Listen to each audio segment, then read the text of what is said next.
સેવા, સત્સંગ અને સ્મરણ જ્યારે આપણા પ્રાણ સમા બની જાય ને ત્યારે પછી જ્યારે એ કરવા ન મળે તો જાણે પ્રાણ કંઠમાં આવી ગયા હોય તેવું લાગે છે.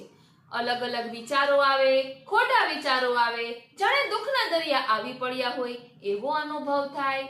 કહેવાય છે ને કે દુઃખે પેટ અને કૂટે માથું, એવી દશા થાય છે. દુઃખ અંદર અલૌકિક હોય પરંતુ આપણે લૌકિકમાં દુઃખી છીએ એવો બાહ્ય દેખાવ કરતા હોઈએ અથવા તો આપણા મનનું કોઈને સમજાવી ન શકતા હોઈએ તો આપણને એવું લાગે કે જાણે મારે તો દુઃખના દરિયા આવી પડ્યા છે. એટલે સત્સંગ એ શું છે? વાણી, વર્તન, વિચાર અને વ્યવહાર એ આપણે શુદ્ધ અને પવિત્ર બને ને ત્યારે સત્સંગ કર્યો કહેવાય. તો સેવા સમયે સેવા અને કથા સમયે કથા એવું આપણા શ્રી મહાપ્રભુજીએ પણ આજ્ઞા કરી છે. તો આપણી ભક્તિનું વર્ધન થાય છે કે નહીં તેનું પણ મનન ચિંતન કરવું જોઈએ.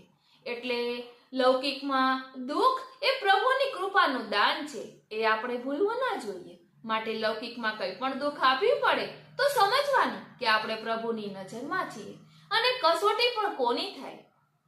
મોટી મોટી પોસ્ટમાં ભણતા હોઈએ જેમ કે સીએ, એન્જિનિયર કે કોઈ પણ સાયન્સ લીધું હોય તો કેટલું હાર્ડ ભણવાનું હોય. કોઈ પણ તમે આર્ટ્સ હોય, કોમર્સ હોય, કંઈ પણ હોય, ભણવાનું હાર્ડ હોય પરંતુ એ પરીક્ષા આપણે આપીએ તો આપણે આગળ વધીએ ને. પરંતુ આપણે ભણીએ જ નહીં તો એ પરીક્ષા આપવાની ન થાય. એવી જ રીતે અલૌકિકમાં પણ જે ભક્ત છે ને એને કસોટી ઉપર કસોટી આવશે જ.